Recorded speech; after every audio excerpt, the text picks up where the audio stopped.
Plastic and the environment. So ಅದರಿಂದ ಉಪಯೋಗಗಳು ಎಷ್ಟಿದೆಯೋ ಅದೇ ಥರ ಅದರಿಂದ ನಮಗೆ ಡಿಸಡ್ವಾಂಟೇಜಸ್ಸು ಅಂದರೆ ಕೆಡುಕು ಅಷ್ಟೇ ಇದೆ. ಒಳ್ಳೆಯದೆಷ್ಟಿದೆಯೋ ಅಷ್ಟೇ ಕೆಡುಕು ಇದೆ. ಅಂದರೆ ನಾವು ಅದನ್ನು ಕರೆಕ್ಟಾಗಿ ಮ್ಯಾನೇಜ್ ಮಾಡಬೇಕು. ಸೊ ಇವಾಗ ನೋಡೋಣ ನಾವು when we go to the market we usually get things wrapped in plastic or packed in polythene bags. So ನಾವು ಏನೇ ಮಾರ್ಕೆಟಿಗೆ ಹೋಗಿ ಅಥವಾ ಅಂಗಡಿಗೆ ಹೋಗಿ ನಾವು ಏನೇ ತೊಗೊಂಡ್ರು ಅವರು ನಮಗೆ ಪ್ಲಾಸ್ಟಿಕ್ ಬ್ಯಾಗ್ಸಲ್ಲಿ ಕೊಡ್ತಾರೆ ಅಥವಾ ಕವರಲ್ಲಿ ಅದನ್ನು ಫುಡ್ ನಾವೇನು ತೊಗೊಳಕ್ಕೆ ಹೋಗಿರ್ತೀವೋ ವೆಜಿಟೇಬಲ್ಸ್ ಆಗಿರ್ಬೋದು ಏನೇ ಆಗಿರ್ಬೋದು ಆ ಥಿಂಗ್ಸ್ನೆಲ್ಲ ರ್ಯಾಪ್ ಮಾಡಿರ್ತಾರೆ, ಹೌದಾ? ಆ್ಯಂಡ್ ಸೊ ನಾವು ಅದನ್ನು ತೊಗೊಂಡು ಬಂದು ಇಟ್ಕೊಳ್ತಾ ಇರ್ತೀವಿ. ಮನೇಲಿ ಎಷ್ಟೋ ಪ್ಲಾಸ್ಟಿಕ್ ಕವರ್ಸ್ ಆಗಿರುತ್ತೆ, ಎಷ್ಟೋ ಪ್ಲಾಸ್ಟಿಕ್ ಬ್ಯಾಗ್ಸ್, ಪಾಲಿಥೀನ್ ಬ್ಯಾಗ್ಸ್ ಎಲ್ಲ ತುಂಬಿಕೊಂಡಿರುತ್ತೆ. And that is the reason why plastic waste comes getting accumulated in our homes. So ಎಷ್ಟೊಂದು ಪ್ಲಾಸ್ಟಿಕ್ ಬ್ಯಾಗ್ಸ್ ಇದೆ, ಅಲ್ಲಿಂದ ಬಂತು ಇಷ್ಟೊಂದು ಅಂತ ಅಂದ್ಕೊಳ್ತಾ ಇರ್ತೀವಿ. ಬಟ್ ನಾವು ಪ್ರತಿಯೊಂದು ಸಲ ಐಟಮ್ ತೊಗೊಂಡು ಬಂದಾಗಲೂ ಒಂದೊಂದು ಪಾಲಿಥೀನ್ ಬ್ಯಾಗು ಅದರಲ್ಲಿ ತೊಗೊಂಡು ಬರ್ತೀವಿ. ಸೊ ಎಷ್ಟೊಂದು ಪಾಲಿಥೀನ್ ಬ್ಯಾಗು ನಮ್ಮ ಮನೇಲಿ ಕಲೆಕ್ಟ್ ಆಗ್ತಾ ಇರುತ್ತೆ. So ultimately plastic finds its way to the garbage. So ಎಷ್ಟನ್ನು ಬರುತ್ತೆ ನಾವು ಅದನ್ನು ಗಾರ್ಬೇಜ್ಗೆ ಹಾಕ್ತೀವಿ ಯೂಸ್ ಮಾಡಿಕೊಂಡು. ಸೊ ಇವಾಗ ಪ್ಲಾಸ್ಟಿಕ್ ಡಿಸ್ಪೋಸಲ್ಲೇ ಒಂದು ಮೇಜರ್ ಪ್ರಾಬ್ಲಮ್ ಆಗುತ್ತೆ. ಸೊ ನನಗೆ ಗಾರ್ಬೇಜ್ ಪಾಠ ಮಾಡುವಾಗ ನಾನು ನಿಮಗೆ ಹೇಳಿದ್ದೀನಿ. ಸೊ ನೀವು 6-7 ತರಗತಿಯಲ್ಲಿ ತಿಳ್ಕೊಂಡಿದ್ದೀರಾ. ಸೊ ಗಾರ್ಬೇಜ್ ಡಿಸ್ಪೋಸಲ್ಲೇ ಒಂದು ದೊಡ್ಡ ಪ್ರಾಬ್ಲಮ್ ಆಗುತ್ತೆ. ಹ್ಯಾಕ್ ಪ್ರಾಬ್ಲಮ್ ಆಗುತ್ತೆ ಅಂದರೆ ಗಾರ್ಬೇಜಲ್ಲಿ ಈ ಪ್ಲಾಸ್ಟಿಕ್ಕು ಇರುತ್ತೆ. ಸೊ ಪ್ಲಾಸ್ಟಿಕ್ ಬಂದ್ಬಿಟ್ಟು ಜಸ್ಟ್ ಲೈಕ್ ಕಿಚನ್ ವೇಸ್ಟ್ ಥರ ಡಿಕಂಪೋಸ್ ಆಗೋದಿಲ್ಲ, ಅದಂತೂ ಇದು ಡಿಕಂಪೋಸ್ ಆಗ್ತಾನೆ ಇರುತ್ತೆ. ಸೊ ಇದನ್ನು ಏನು ಮಾಡೋದು, ಹೇಗೆ ಡಿಸ್ಪೋಸ್ ಮಾಡೋದು ಅಂತ ನಾವು ಇವಾಗ ನೋಡೋಣ. So disposal of plastics is a major problem and a material which gets decomposed through natural processes such as action by bacteria is called biodegradable. So biodegradable andre biodegradable material andre the material which decomposes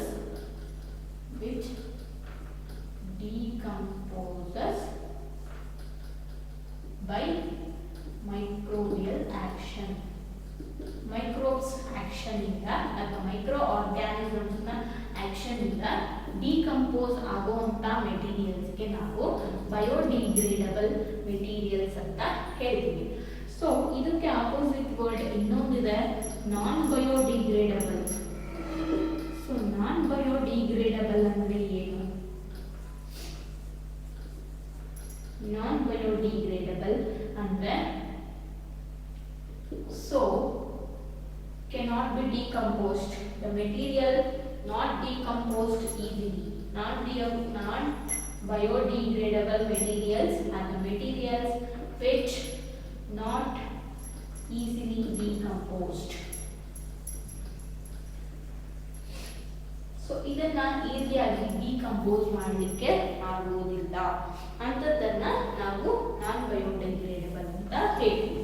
so ನಾನು ಇವಾಗ ನಿಮಗೆ biodegradable, ನಾನ್ biodegradable ಅಂದ ತಕ್ಷಣ ನಿಮಗೆ ಸುತ್ತಮುತ್ತ ನೋಡ್ತಾ ಇದ್ದೀರಾ ಯಾವ್ದು ಬಯೋಡಿಗ್ರೇಡಬಲು ಯಾವ್ದು ನಾನ್ ಬಯೋಡಿಗ್ರೇಡಬಲ್ ಅಂತ ಯೋಚನೆ ಮಾಡ್ತಾ ಇದ್ದೀರಾ ಅಲ್ವಾ? ಸೊ ಕಿಚನಲ್ಲಿ ಏನು ಪ್ರೊಡ್ಯೂಸ್ ಆಗುತ್ತೋ ಅದು ಎಲ್ಲದೂ biodegradable kitchen waste, like fruit Peel's, vegetable Peel's ಅಂಥದ್ದು ನ್ಯಾಚುರಲ್ ಲೈಕ್ ಪ್ಲಾಂಟ್ಸ್ ಸೋರ್ಸಿಂದ ಬಂದಿರೋವಂಥದ್ದು, ಅನಿಮಲ್ ಸೋರ್ಸದು ಅದು. ಬಟ್ ಫುಡ್ ಸ್ಟಫ್ ಎಲ್ಲ ಬಯೋಡಿಗ್ರೇಡಬಲ್, ಲೈಕ್ ಪ್ಲಾಸ್ಟಿಕ್ಸ್, ಮೆಟಲ್ಸ್ ಅದೆಲ್ಲ ಬಂದ್ಬಿಟ್ಟು ನಾನ್ ಬಯೋಡಿಗ್ರೇಡಬಲ್. ಸೊ ಈಗ ನೋಡೋಣ ಏನು ಅಂತ. ಈ ಒಂದು ಟೇಬಲ್ ಇದೆ.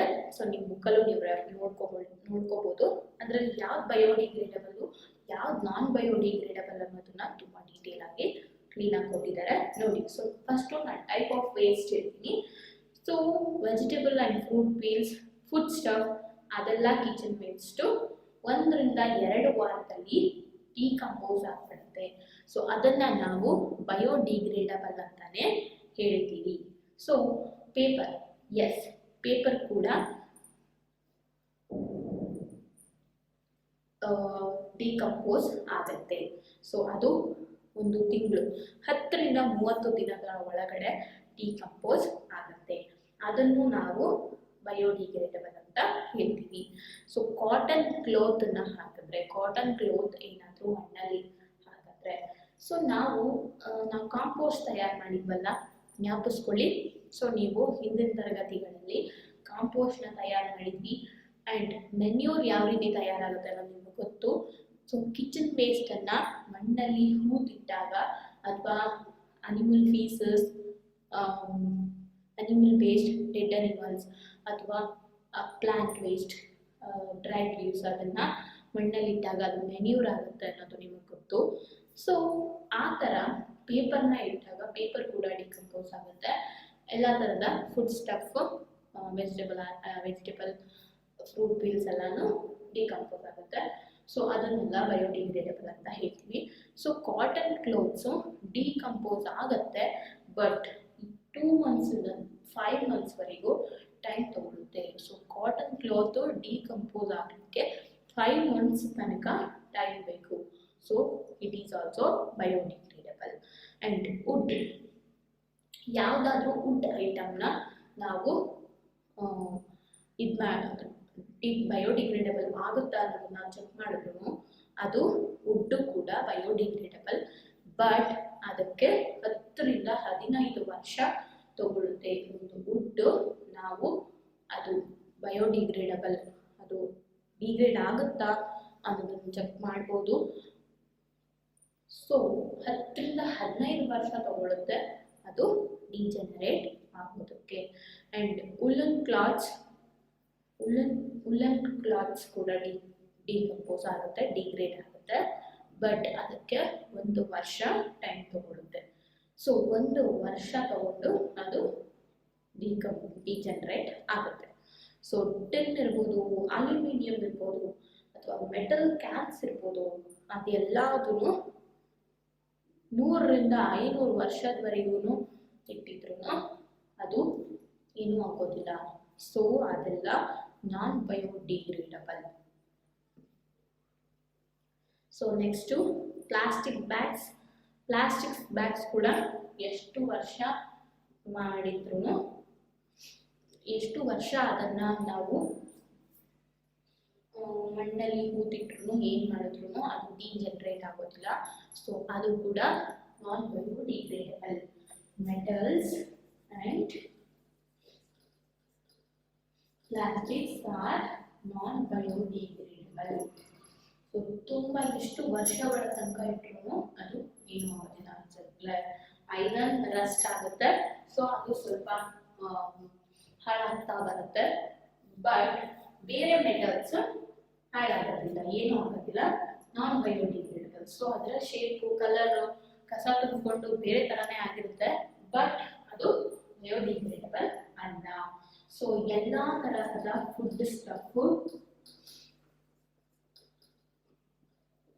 Paper, wood, cotton woollen cloth ಎಲ್ಲವೂ ಬಯೋಡಿಗ್ರೇಡಬಲ್. ಸೊ ಇದರಿಂದ ನಮಗೆ ಯಾವುದು ಬಯೋಡಿಗ್ರೇಡಬಲ್, ಯಾವುದು ನಾನ್ ಬಯೋಡಿಗ್ರೇಡಬಲ್ ಅನ್ನೋದು ಗೊತ್ತಾಯ್ತು. ಸೊ ಈಗ ನಾವು ನೆಕ್ಸ್ಟ್ ನೋಡೋಣ. Since plastic takes several years to decompose, it is not environment friendly, it causes environment pollution. So ಹಲವಾರು ವರ್ಷಗಳ ನಂತರ ಪ್ಲಾಸ್ಟಿಕ್ಕು ಡಿಕಂಪೋಸ್ ಆಗತ್ತೆ, ಬಟ್ ಅದು ಹಾರ್ಮ್ಫುಲ್ ಕೆಮಿಕಲ್ಸ್ನ ಸಾಯಿಲಿಗೆ ರಿಲೀಸ್ ಮಾಡುತ್ತೆ. ಸೊ ಅದರಿಂದ ಎನ್ವಿರಾನ್ಮೆಂಟ್ ಪಲ್ಯೂಷನ್ ಆಗುತ್ತೆ. ಸಾಯಿಲಲ್ಲಿರುವಂಥ ಜೀವಿಗಳು ಅಂದರೆ ಮಣ್ಣಲ್ಲಿ ಬದುಕೋಂಥ, ಲೈಕ್ ಫಾರ್ ಅನ್ ಎಕ್ಸಾಂಪಲ್ ಅರ್ಥವಾಮ್ಗೆ ಕೆಮಿಕಲ್ಸ್ ರಿಲೀಸ್ ಆಗೋದ್ರಿಂದ, ಪ್ಲಾಸ್ಟಿಕ್ಕಿಂದ ಕೆಮಿಕಲ್ಸ್ ರಿಲೀಸ್ ಆಗೋದ್ರಿಂದ ಅದಕ್ಕೆ ಬದುಕೋದಕ್ಕೆ ಆಗೋದಿಲ್ಲ. And besides the burning process, the synthetic material is quite slow and does not get completely burnt easily. So melt ಆಗಿ ಜಿನುಗ್ತಾ ಜಿನುಗ್ತಾ ಈ ಪ್ಲಾಸ್ಟಿಕ್ನ ಬರ್ನ್ ಮಾಡಿದ್ರೆ ಮೆಲ್ಟ್ ಆಗುತ್ತೆ, ಜಿನುಗುತ್ತೆ, ಜಿನುಗ್ತಾ ಜಿನುಗ್ತಾ ಒಂದು ಥರ ಆಗುತ್ತೆ ಅಂತ ನಾನು ನಿಮ್ಗೆ ಹೇಳಿದ್ದೆ. ಸೊ ಅದು ಕಂಪ್ಲೀಟ್ಲಿ ಬರ್ನ್ ಆಗೋದಿಲ್ಲ, ಒಂಥರ ರೆಸಿಡ್ಯೂ ಉಳ್ಕೊಳ್ಳುತ್ತೆ, ಒಂಥರ ಮೆಲ್ಟ್ ಆಗಿ ಉಳ್ಕೊಳ್ಳುತ್ತೆ ಆ್ಯಂಡ್ ತುಂಬ ಸ್ಲೋ ಆಗಿ ಬರ್ನ್ ಆಗುತ್ತೆ. And in the process it releases lot of poisonous fumes. ಅದನ್ನೇನಾದರೂ ಹೀಟ್ ಮಾಡಿ ಬರ್ನ್ ಮಾಡಬೇಡ ಅಂತ ನಾವು ಬರ್ನ್ ಮಾಡಿದ್ರು ಅದು ಪಾಯ್ಸನಸ್ ಫ್ಯೂಮ್ಸ್ನ ಪ್ರೊಡ್ಯೂಸ್ ಮಾಡುತ್ತೆ. ಹೊಗೆ ಬರುತ್ತಲ್ಲ, ಆ ಹೊಗೆನಲ್ಲಿ ಪಾಯ್ಸನಸ್ ಫ್ಯೂಮ್ಸ್ ಇರುತ್ತೆ. ಅದನ್ನು ಇನ್ಹೇಲ್ ಮಾಡಿದ್ರೆ ಅನಿಮಲ್ಸ್ಗಾಗಲಿ ಪ್ಲಾಂಟ್ಸ್ಗಾಗಲಿ ಹ್ಯೂಮನ್ಸ್ಗಾಗಲಿ ಅದು ಏರ್ ಪಲ್ಯೂಷನ್ ಆಗಿ ಹೆಲ್ತ್ ಪ್ರಾಬ್ಲಮ್ಸ್ ಸ್ಟಾರ್ಟ್ ಆಗುತ್ತೆ. So how can this problem be solved? ನಾವು ಈ ರೀತಿ ಇಂಥ ಪ್ರಾಬ್ಲಮ್ನ ಯಾವ ರೀತಿ ಸಾಲ್ವ್ ಮಾಡೋದು ಅನ್ನೋದನ್ನು ನೋಡೋಣ. So have you ever seen a garbage dump where animals are eating garbage? In the process of eating the food waste they swallow materials like polythene bags and wrappers of food. Can you imagine the consequences? So ನಾವು ನೋಡಿರ್ಬೋದು, ನಾವು ಎಷ್ಟೋ ಸಲ ನೋಡ್ತಾ ಇರ್ತೀವಿ, like garbage ಏನು ರಸ್ತೆನಲ್ಲಿ ಕಸ ಹಾಕಿದರೆ ಪ್ಲಾಸ್ಟಿಕ್ ಬ್ಯಾಗ್ಸಲ್ಲಿ ಪಾಲಿಥೀನ್ ಬ್ಯಾಗ್ಸಲ್ಲಿ ಹಾಕಿದರೆ ಹಸು ಇರ್ಬೋದು, ನಾಯಿ ಇರ್ಬೋದು, ಹಸು ನೋಡುತ್ತೆ, ಏನು ಗ್ರೀನ್ ಸೊಪ್ಪಿನ ವೇಸ್ಟ್ ಹಾಕಿರ್ತೀವಿ ಅನ್ಕೊಳ್ಳೋಣ. ಸೊ ಸೊಪ್ಪಿನ ವೇಸ್ಟ್ನ ಹಸು ಹೋಗಿ ನೋಡುತ್ತೆ, ಇಲ್ಲೇನೋ ನಮಗೆ ಸೊಪ್ಪಿದೆ ಉಲ್ಟಾ ಇದೆ ಅಂತ ಅಂದ್ಕೊಂಡು ಅದು ಟ್ರಾನ್ಸ್ಪರೆಂಟಾಗಿ ಕಾಣಿಸ್ತಾ ಇರುತ್ತೆ. ಪ್ಲಾಸ್ಟಿಕ್ ಬ್ಯಾಗ್ ಜೊತೆಗೇನೆ, ಆ ಪಾಲಿಥೀನ್ ಬ್ಯಾಗ್ ಜೊತೆಗೇನೆ ಆ ಕವರ್ ಸಮೇತ ಫುಡ್ಡನ್ನು ತಿನ್ನುತ್ತೆ, ಅದನ್ನು ತಿನ್ಕೊಂಡ್ಬಿಡುತ್ತೆ. ತಿನ್ಕೊಂಡ್ರೆ ಏನಾಗುತ್ತೆ ಅದಕ್ಕೆ ಆರೋಗ್ಯಕ್ಕೆ? ಸೊ ನಾಯಿನೂ ಅಷ್ಟೇ, ಲೈಕ್ ಸ್ಟ್ರೀಟ್ ಡಾಗ್ಸ್ ಏನಿರುತ್ತೆ, ಏನಾದರೂ ಗಾರ್ಬೇಜ್ ಬಿದ್ದಿದ್ರೆ ಅಲ್ಲಿ ಹೋಗ್ಬಿಟ್ಟು ಏನು ಫುಡ್ ಇದೆ ನೋಡಿಕೊಂಡು ಟ್ರಾನ್ಸ್ಪರೆಂಟ್ ಆಗಿರೋದ್ರಿಂದ ಕವರ್ನು ಸಹ ತಿಂದ್ಬಿಡುತ್ತೆ. ಸೊ ತಿಂದರೆ ಏನಾಗುತ್ತೆ ಅಂತ ಹೇಳಿದ್ರೆ ಅದು ಹೋಗಿ ರೆಸ್ಪಿರೇಟರಿ ಸಿಸ್ಟಮಲ್ಲಿ ಚೋಕ್ ಆಗುತ್ತೆ, ಸಿಗಾಕೊಂಡು ಉಸಿರಾಡಲಿಕ್ಕಾಗ್ತದೆ, ಪ್ರಾಣಿಗಳು ಸಾಯುತ್ತವೆ. ಆ್ಯಂಡ್ ಈವನ್ ಹೊಟ್ಟೆಗೆ ಹೋದ್ರೂ ಸಹ ಹೊಟ್ಟೆಗೆ ಹೋಗಿ ಅದು ಪ್ಲಾಸ್ಟಿಕ್ನ ಜೀರ್ಣ ಮಾಡ್ಕೊಳ್ಳಿಕ್ಕಾಗಲ್ಲ, ಡೈಜೆಸ್ಟ್ ಮಾಡ್ಕೊಳ್ಳಿಕ್ಕಾಗಲ್ಲ. ಸೊ ಅದು ಹೊಟ್ಟೆಗೆ ಹೋದ್ರೂ ಅದರಿಂದ ಕಷ್ಟನೇ ಆಗಿ ಅದನ್ನು ಜೀರ್ಣ ಮಾಡ್ಕೊಳ್ಳೋಕ್ಕಾಗ್ದೇನೂ ಸಹ ಪ್ರಾಣಿಗಳು ಸಾಯ್ತವೆ. ಸೊ ಅದು ಹೋಗಿ ರೆಸ್ಪಿರೇಟರಿ ಟ್ರ್ಯಾಕಲ್ಲಿ ಅಡ್ವಾಗಿ ನಿಂತ್ಕೊಂಡು ಉಸಿರಾಡ್ಲಿಕ್ಕಾಗ್ದೇನೂ ಪ್ರಾಣಿ ಸಾಯ್ತವೆ. ಆ್ಯಂಡ್ ಹೊಟ್ಟೆ ಒಳಗೆ ಹೋಗ್ಬಿಟ್ರೂ ಸಹ ಅದನ್ನು ಜೀರ್ಣ ಮಾಡ್ಕೊಳ್ಳೋಕ್ಕಾಗ್ದೇನೂ ಸಹ ಪ್ರಾಣಿಗಳು ಸತ್ತು ಹೋಗ್ತವೆ. And the polybags carelessly thrown here and there are responsible for clogging the drains too. So polythene ಬ್ಯಾಗ್ಸನ್ನು ರಸ್ತೆಯಲ್ಲಿ ಅಲ್ಲಿ ಇಲ್ಲಿ ಬಿಸಾಕಿರೋದ್ರಿಂದ ಅದನ್ನು ಪ್ರಾಣಿಗಳು ತಿನ್ನೋದು ಅಲ್ಲದೆ ಈ ಡ್ರೈನ್ಸಲ್ಲಿ ಹೋಗಿ ಅದೆಲ್ಲ ತುಂಬಿಕೊಂಡು ಅದು ಕ್ಲಾಗ್ ಆಗೋ ಥರ ಮಾಡಿಬಿಡುತ್ತೆ, ಕಟ್ಕೊಳ್ಳೋ ಥರ ಮಾಡಿಬಿಡುತ್ತೆ. ಸೊ ಅದೆಲ್ಲ ಡ್ರೈನ್ಸ್ ಎಲ್ಲ ಕಟ್ಟಿ ತುಂಬಿಕೊಂಡಾಗ ಏನಾಗುತ್ತೆ, ನೀರೆಲ್ಲ ರಸ್ತೆಗೆ ಹರಿಯುತ್ತೆ. ನೀರು ನಿಂತ್ಕೊಂಡಾಗ ಅಲ್ಲಿ ಮಸ್ಕಿಟೋಸು ಫ್ಲೈಸ್ ಎಲ್ಲ ಬ್ರೀಡ್ ಮಾಡುತ್ತೆ. ಆ್ಯಂಡ್ ಅದರಿಂದ ಹಲವಾರು ಕಾಯಿಲೆಗಳು, ಆ ಸ್ಮೆಲ್ಗೆ ಹಲವಾರು ಕಾಯಿಲೆಗಳು ಬರುತ್ತೆ. And sometimes we are very careless and throw the wrappers of chips, biscuits and other eatables on the road or in the parks or picnic places. So should we not think twice before doing so?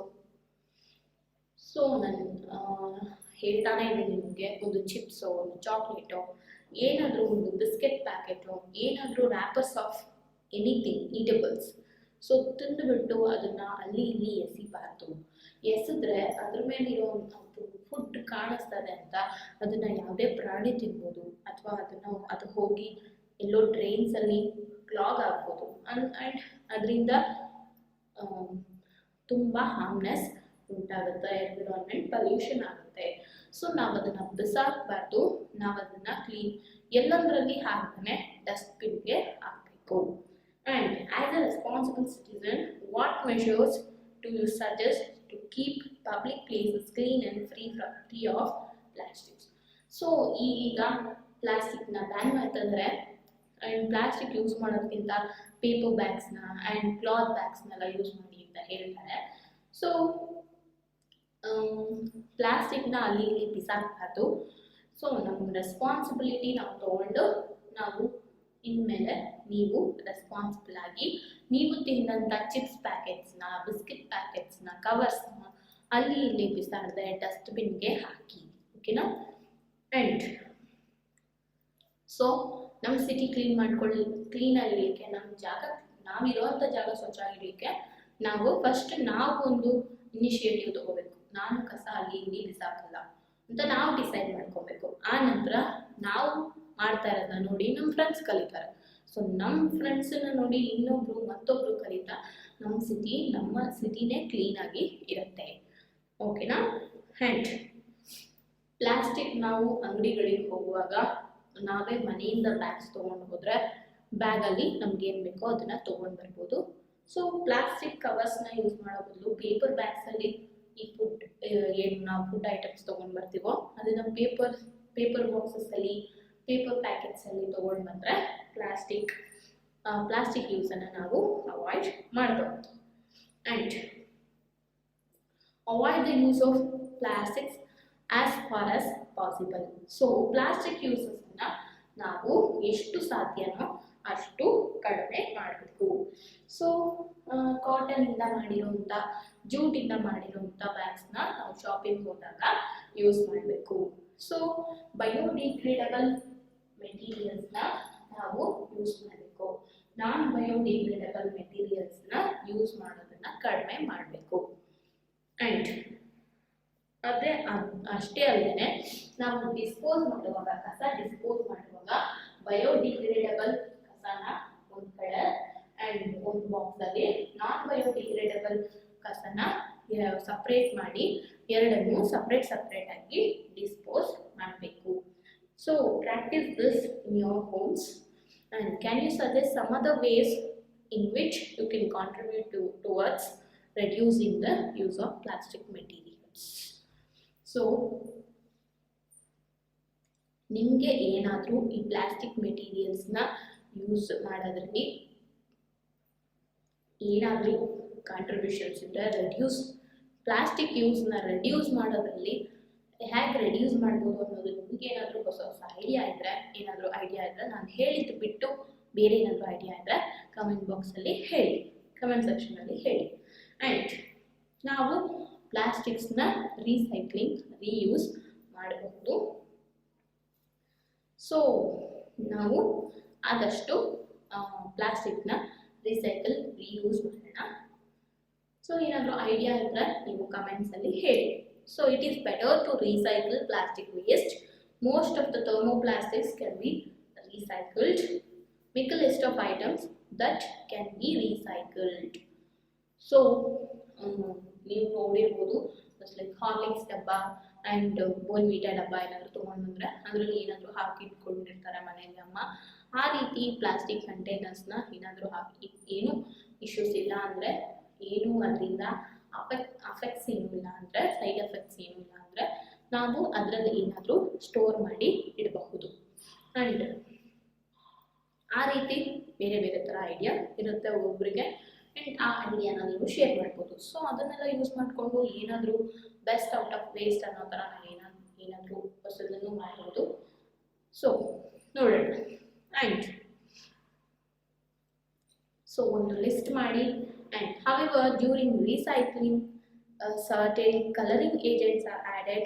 This limits its usage, especially for storage of food. So ಅದಕ್ಕೆ ಕಲರ್ಸನ್ನು ಹಾಕಿರ್ತಾರೆ, ಕೆಮಿಕಲ್ಸ್ನ use ಮಾಡಿ ಅದನ್ನು recycle ಮಾಡೋದ್ರಿಂದ ಫುಡ್ನ ತಯಾರಿಕೆಯಲ್ಲಿ ಫುಡ್ನ storage ಮಾಡಲಿಕ್ಕೆ ಅಥವಾ ತಯಾರು ಮಾಡಲಿಕ್ಕೆ ಅದನ್ನು ಯೂಸ್ ಮಾಡಲಿಕ್ಕೆ ಕಷ್ಟ ಆಗುತ್ತೆ. So as a responsible citizen, remember the 5R principle. So ನಾವು 5R ಪ್ರಿನ್ಸಿಪಲ್ನ ಫಾಲೋ ಮಾಡಿದ್ರೆ ಏನಿದು 5R ಅಂತ ಯೋಚನೆ ಮಾಡ್ತಾ ಇದ್ದೀರಾ? ಸೊ ನಾನು ಹೇಳ್ತೀನಿ, ಈ 5R ಪ್ರಿನ್ಸಿಪಲ್ನ ಎಲ್ಲರೂ ಫಾಲೋ ಮಾಡಬೇಕು. ಸೊ ಕಸನ ಅಲ್ಲಿ ಇಲ್ಲಿ ಮುಂದೆ ಎಸಿಬೇಡಿ, ಇನ್ಮೇಲೆ ಕಸನ ಜಾಸ್ತಿ ಜನರೇಟ್ ಮಾಡಬೇಡಿ. ಸೊ ಪ್ರಾಣಿಗಳನ್ನ ಉಳಿಸಿ, ನಾವು ತಿಂದಿದ್ದನ್ನ ಅಲ್ಲಿ ಇಲ್ಲಿ ಎಸೆಯೋದ್ರಿಂದ ಪ್ರಾಣಿಗಳು ಸಾಯ್ತವೆ, ಪ್ರಾಣಿಗಳನ್ನ ಉಳಿಸಿ. ಅಂಡ್ ಈ 5R ಪ್ರಿನ್ಸಿಪಲ್ ನ ಎಲ್ಲರೂ ಫಾಲೋ ಮಾಡಿ. ಏನಿದು 5R ಪ್ರಿನ್ಸಿಪಲ್ ಅಂತ ಹೇಳಿದ್ರೆ, ಮೊದಲನೇದು ರೆಡ್ಯೂಸ್. ರೆಡ್ಯೂಸ್ ಅಂದ್ರೆ ಫಸ್ಟ್ ನಾವು ಪ್ಲಾಸ್ಟಿಕ್ಸ್ ನ ಅಥವಾ ಮೆಟಲ್ಸ್ ನ ನಾನ್ ಬಯೋಡಿಗ್ರೇಡಬಲ್ ಮೆಟೀರಿಯಲ್ಸ್ ನ ಯೂಸ್ ಮಾಡೋದು ರೆಡ್ಯೂಸ್ ಮಾಡಬೇಕು ನಾವು ಮೊದಲು. ಆ ನಂತರ ನೆಕ್ಸ್ಟ್ ರೀಯೂಸ್ ಮಾಡುವಂಥದ್ದು. ಅಂದ್ರೆ ಹೇಳಿದ್ನಲ್ಲ, ಲೈಕ್ ಹಾರ್ಲಿಕ್ಸ್ ಡಬ್ಬ ತಗೊಂಡ್ರೆ ಆ ಡಬ್ಬದಲ್ಲಿ ಏನೋ ಒಂದು ಕಂಟೆಂಟ್ ಏನೋ ಒಂದು ಹಾಕಿ ಇಟ್ಕೊಳ್ಳೋದು, ಆ ರೀತಿ ಬೇರೆ ರೀಯೂಸ್ ಮಾಡಬಹುದು. And next recycle.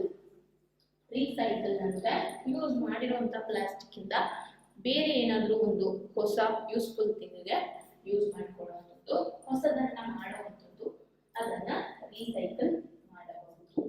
And recover, ಅದನ್ನ ನಾವು ಮತ್ತೆ ರಿಕವರ್ ಮಾಡ್ಕೊಳ್ಬೇಕು. ಆ ನಂತರ ರೆಫ್ಯೂಸ್. ರೆಫ್ಯೂಸ್ ಅಂದ್ರೆ ಅಂಗಡಿಗಳಲ್ಲಿ ಹೋದಾಗ ಅವರು ಪಾಲಿಥೀನ್ ಬ್ಯಾಗ್ಸ್ ನ ಕೊಟ್ರೆ ನಾವು ರೆಫ್ಯೂಸ್ ಮಾಡಬೇಕು.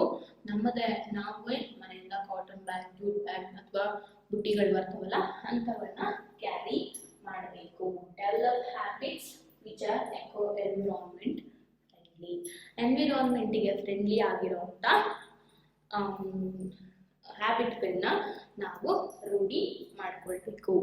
ಅಂಡ್ ಇವತ್ತಿಂದ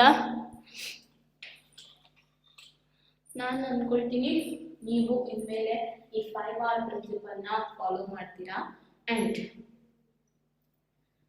ಸೊ ಇನ್ಮೇಲಿಂದ 5 advice: do not throw plastic bags in the water bodies or on the roadsides. So road sides ಅಲ್ಲಿ ಆಗಿರ್ಬೋದು, ವಾಟರ್ ಬಾಡೀಸ್ ಅಲ್ಲಿ ಆಗಿರ್ಬೋದು, ನೀವು ಪ್ಲಾಸ್ಟಿಕ್ ಪಾಲಿಥೀನ್ ಬ್ಯಾಗ್ಸ್ ಅನ್ನಾಗಲಿ ಪ್ಲಾಸ್ಟಿಕ್ ವಸ್ತುಗಳನ್ನ ಆಗಲಿ ಬಿಸಾಕಬೇಡಿ. So take a cotton bag or a jute bag or any baskets from your home to anywhere you will go for shopping. So ನೀವೆಲ್ಲಿ ಶಾಪಿಂಗ್ ಹೋಗ್ತೀರಾ ಅಲ್ಲಿಗೆಲ್ಲ ನಿಮ್ಮದೇ ಆದ ಬ್ಯಾಗ್ ಅನ್ನ ಕೊಂಡೊಯ್ಯಿರಿ. And try to minimize the usage of plastic materials. Example, use a steel lunch box instead of plastic box. So plastic box ನ ತಗೊಂಡು ಈ plastic box ನ ಊಟ ತಗೊಂಡು ಹೋಗ್ಲಿಕ್ಕೆ ಪ್ಲಾಸ್ಟಿಕ್ ಬಾಕ್ಸ್ ನ ತಗೊಳ್ಳೋ ಬದಲು ನೀವು ಸ್ಟೀಲ್ ಬಾಕ್ಸ್ ಅನ್ನ ಕ್ಯಾರಿ ಮಾಡ್ರಿ. ಅಂಡ್ ಅದರಿಂದ ನಮ್ಮ ಎನ್ವಿರಾನ್ಮೆಂಟ್ ಕ್ಲೀನ್ ಆಗಿರುತ್ತೆ. ಕ್ಲೀನ್ ಆಗಿದ್ರೆ ನಮಗೆ ಹೆಲ್ತಿ ಆಗಿರುತ್ತೆ. ಸೊ ನಮ್ಮ ಹೆಲ್ತ್ಗೋಸ್ಕರ ನಾವು ನಮ್ಮ ಎನ್ವಿರಾನ್ಮೆಂಟನ್ನ ಚೆನ್ನಾಗಿ ಇಟ್ಕೊಳ್ಬೇಕು. ಅಂಡ್ ಈಗ ನಾವು ನೋಡೋಣ ಈ ಪಾಠದಲ್ಲಿ ನಾವು ಏನೇನು ತಿಳ್ಕೊಂಡ್ವಿ ಅನ್ನೋದನ್ನ. ಸೊ ಪಾಠ ಮುಗಿತು. ಈಗ ನಾವು ಪಾಠದಲ್ಲಿ ಏನೇನು ತಿಳ್ಕೊಂಡ್ವಿ ಅನ್ನೋದನ್ನ ಒಂದ್ಸರಿ ರಿವೈಸ್ ಮಾಡೋಣ. So synthetic fibres and plastics. Synthetic fibres and plastics ಅನ್ನೋ ಪಾಠದಲ್ಲಿ ನಾವು ಯಾವ್ಯಾವುದು, ಪಾಲಿಮರ್ಸ್ ಅಂದ್ರೆ ಏನು, ಪಾಲಿಮರ್ಸ್ ಯಾವ ರೀತಿ ಮಾಡಿದ್ದಾರೆ ಸೊ ಅನ್ನೋದನ್ನೆಲ್ಲ ತಿಳ್ಕೊಂಡ್ವಿ. So synthetic fibres are made up of chains, small units joined together to form a synthetic fiber, and small units joined together to form a large unit is called polymer ಅನ್ನೋದು ನಮಗೆ ಗೊತ್ತಾಯ್ತು. So next natural fibres ಬಂದು ನಮಗೆ ಅನಿಮಲ್ನಿಂದ, plant ಇಂದ ಸಿಗುತ್ತೆ. But synthetic ಫೈಬರ್ಸ್ನ ಮನುಷ್ಯನೇ ತಯಾರು ಮಾಡಿದ್ದಾನೆ. ಅದರಿಂದ ನಾವು ಅದನ್ನ ಆರ್ಟಿಫಿಷಿಯಲ್ ಅಥವಾ ಮ್ಯಾನ್ ಮೇಡ್ ಅಂತ ಕರಿತೀವಿ. ಅಂಡ್ ಅದನ್ನ ಕೆಮಿಕಲ್ಸ್ ಯೂಸ್ ಮಾಡಿಕೊಂಡು ಮಾಡಿದ್ದಾರೆ. ಅಂಡ್ ಆ ಕೆಮಿಕಲ್ಸ್ನ ನಾವು ಪೆಟ್ರೋಕೆಮಿಕಲ್ಸ್ ಅಂತ ಹೇಳ್ತೀವಿ. ಅಂಡ್ ಸೊ ಪೆಟ್ರೋಕೆಮಿಕಲ್ಸ್ ಇಂದ ಯೂಸ್ ಮಾಡಿಕೊಂಡು ಫೈಬರ್ಸ್ನ ತಯಾರು ಮಾಡ್ತಾರೆ. ಆ ಫೈಬರ್ಸ್ನ ವೀವಿಂಗ್ ಮಾಡಿ ಅವರು ಫ್ಯಾಬ್ರಿಕ್ನ ತಯಾರು ಮಾಡ್ತಾರೆ. And synthetic fibres find uses ranging from many household articles like ropes, buckets, furniture, containers, etc. Highly specialized uses in aircraft, ships, spacecraft, healthcare, etc. So ಎಲ್ಲೆಲ್ಲಿ ಯೂಸ್ ಮಾಡ್ತೀವಿ ಅನ್ನೋದನ್ನ ನಾನು ಹೇಳ್ತೀನಿ. ಸೊ ಅದನ್ನ ಯಾಕೆ ಜಾಸ್ತಿ ಯೂಸ್ ಮಾಡ್ತೀವಿ ಅನ್ನೋದನ್ನು ಹೇಳಿದ್ದೀನಿ. ಸೊ ಮನೆಯಲ್ಲಿ ರೋಪ್ಸ್ ತಯಾರಾಗಿರ್ಬೋದು, ಬಕೆಟ್ಸ್ ಆ್ಯಂಡ್ ಹಲವಾರು ಆರ್ಟಿಕಲ್ಸಲ್ಲಿ ಪ್ಲಾಸ್ಟಿಕ್ ಆರ್ಟಿಕಲ್ಸ್ನ ಬಳಸ್ತೀವಿ. ಆ್ಯಂಡ್ ಅದು ಲೈಟ್ ವೆಯ್ಟ್ ಆಗಿರೋದ್ರಿಂದ ಏರ್ ಕ್ರಾಫ್ಟ್ಸಲ್ಲಿ, ಶಿಪ್ಪಲ್ಲಿ, ಸ್ಪೇಸ್ ಕ್ರಾಫ್ಟಲ್ಲಿ ಆ್ಯಂಡ್ ಹೆಲ್ತ್ ಕೇರ್ ಥಿಂಗ್ಸಲ್ಲಿ ಅಂದರೆ ಹಾಸ್ಪಿಟಲ್ಸಲ್ಲಿ ಕೂಡ ನಾನು ಹೇಳಿದೆ, ಸಿರಪ್ ಬಾಟಲ್ಸಲ್ಲಿ ಆ್ಯಂಡ್ ಮಾತ್ರೆಗಳನ್ನ ಇಡೋದಕ್ಕೆ, ಡಾಕ್ಟರ್ ಗ್ಲೌಸನ್ನು ಇಡೋದಕ್ಕೆ, ಹ್ಯಾಂಡ್ ಗ್ಲೌಸ್ನ ಇಡೋದಕ್ಕೆ ಎಲ್ಲದನ್ನು ಈ ಪ್ಲಾಸ್ಟಿಕ್ನ ಯೂಸ್ ಮಾಡ್ತಾರೆ ಅನ್ನೋದನ್ನು ಹೇಳಿದೆ. ಸೊ ಅದೇ ಸಿಂಥೆಟಿಕ್ ಫೈಬರ್ಸ್ನ ಯೂಸ್ ಮಾಡಿ ಸ್ಟೋರ್ ಮಾಡ್ತಾರೆ ಅಂತ ಅರ್ಥ. ಆ್ಯಂಡ್ ಸೊ ಸಿಂಥೆಟಿಕ್ ಫೈಬರ್ಸನ್ನು ಮಾಡ್ತಾರೆ. So types of synthetic fibres ಹೇಳಿದೆ ಹಲವಾರು, rayon, nylon and polyester, acrylic ಅದೆಲ್ಲ ಹೇಳಿದೆ. And so the different types of fibers differ from one another in their strength, water absorbing capacity and nature of burning, cost, durability, etc. So ನಾನು ಹೇಳಿದ್ದೆ, cotton ಬಟ್ಟೆನ ನಾವು ನೀರಲ್ಲಿ ಅದ್ದಿ ತೆಗೆದು ಹಾಕಿದಾಗ, ಸಿಂಥೆಟಿಕ್ ಬಟ್ಟೆನ ತೆಗೆದು ಹಾಕಿದಾಗ ಸಿಂಥೆಟಿಕ್ ಬಟ್ಟೆ ಬೇಗ ಡ್ರೈ ಆಯಿತು, ಬೇಗ ನೀರನ್ನು ಜಾಸ್ತಿ ಹೀರೋದಿಲ್ಲ, ಬೇಗ ಡ್ರೈ ಆಗಿಬಿಡುತ್ತೆ ಆ್ಯಂಡ್ ಅದು ಲೋ ಕಾಸ್ಟಲ್ಲಿ ಸಿಗುತ್ತೆ, ಡ್ಯೂರಬಲ್ ಆಗಿರುತ್ತೆ, ಬಾಳಿಕೆ ಬರುತ್ತೆ ಆ್ಯಂಡ್ ಈ ರೀತಿ ನಾವು ಈಸಿ ಮೇಂಟೈನ್ ಮಾಡ್ಬೋದು. ಮೇಂಟೆನೆನ್ಸಲ್ಲಿ ಈಸಿ, ಅದಕ್ಕೋಸ್ಕರ ನಾವು ಸಿಂಥೆಟಿಕ್ ಫೈಬರ್ಸಿಂದ ತಯಾರಾಗಿರುವಂಥ ಬಟ್ಟೆಗಳನ್ನ ಪ್ರಿಫರ್ ಮಾಡ್ತೀವಿ ಜಾಸ್ತಿ ಅಂತ ಹೇಳಿ. ಆ್ಯಂಡ್ ಸೊ ಈಗಿನ ದಿನಗಳಲ್ಲಿ ಪ್ಲಾಸ್ಟಿಕ್ ಇಲ್ಲದೇ ಜೀವನನೇ ಇಲ್ಲ ಅಂತ ಅನ್ಸುತ್ತೆ. And the waste created by plastic is not environment friendly. On burning, plastics releases harmful gases. So on dumping in the ground, they may take years to degenerate. This is because of their non-biodegradable nature. And we need to use synthetic fibers and plastic in such a manner that we can enjoy their good qualities and at the same time minimize the environmental hazards for the living communities. So ಈ synthetic ಫೈಬರ್ಸಿಂದ ಅದು degrade ಆಗಲಿಕ್ಕೆ ತುಂಬ time ತಗೊಳುತ್ತೆ and ಅದರಿಂದ ಎನ್ವಿರಾನ್ಮೆಂಟ್ಗೆ ಕಷ್ಟ ಆಗುತ್ತೆ, environment pollution ಆಗುತ್ತೆ. So ಅದನ್ನು ಅವಾಯ್ಡ್ ಮಾಡಲಿಕ್ಕೆ ನಾವು ಈ ಸಿಂಥೆಟಿಕ್ ಫೈಬರ್ಸ್ನ, ಪ್ಲಾಸ್ಟಿಕ್ಸ್ನ, ನಾನ್ ಬಯೋಡಿಗ್ರೇಡಬಲ್ ಮೆಟೀರಿಯಲ್ಸ್ನ ಯೂಸ್ ಮಾಡೋದನ್ನು ಕಡಿಮೆ ಮಾಡಬೇಕು. And this is all about the chapter synthetic fibres and plastics. So ನಿಮಗೆ ಪಾಠ ಎಲ್ಲ ಅರ್ಥ ಆಗ್ತದಂತ ತಿಳ್ಕೊಂಡಿದ್ದೀನಿ. ನಮ್ಮ ಭಾಷೆಯಲ್ಲಿನೇ ನಮ್ಮ ಕಾನ್ಸೆಪ್ಟನ್ನು, ನಮ್ಮ ಪಾಠವನ್ನು ನಾವು ಚೆನ್ನಾಗಿ ಅರ್ಥ ಮಾಡ್ಕೊಳ್ಬೋದು. ಸೊ ನಮಗೆ ಅರ್ಥ ಆದರೆ, ನಮಗೆ ಟಾಪಿಕ್ ಎಲ್ಲ ಅರ್ಥ ಆದರೆ ನಮಗೆ ಎಕ್ಸಾಮ್ ಬರೆಯೋದೇನು ಕಷ್ಟ ಅಲ್ಲ, ಓದ್ಕೊಂಡ್ರೆ ಎಲ್ಲ ಅರ್ಥ ಆಗಿರುತ್ತೆ. ಸೊ ಬರೀಲಿಕ್ಕೆ, ನಮಗೆ ಎಕ್ಸಾಮ್ ಬರೀಲಿಕ್ಕೆ ಜಾಸ್ತಿ ಮಾರ್ಕ್ಸ್ ಸ್ಕೋರ್ ಮಾಡಲಿಕ್ಕೆ ಈಸಿ ಆಗುತ್ತೆ. So keep watching our videos. ನಮ್ಮ ವಿಡಿಯೋಸ್ನ ಹೀಗೆ ನೋಡ್ತಾ ಇರಿ ಆ್ಯಂಡ್ ಲೈಕ್ ಮಾಡಿ, ನಮಗೆ ಎಂಕರೇಜ್ಮೆಂಟ್ ಸಿಗುತ್ತೆ. ಆ್ಯಂಡ್ ಕಮೆಂಟ್ ಮಾಡಿ, ಏನಾದರೂ ಡೌಟ್ ಇದ್ದರೆ ಹೇಳಿ. ನಮ್ಮ ಚಾನಲ್ನ ಸಬ್ಸ್ಕ್ರೈಬ್ ಮಾಡ್ಕೊಳ್ಳೋದು ಮರಿಬೇಡಿ. And again thank you for watching.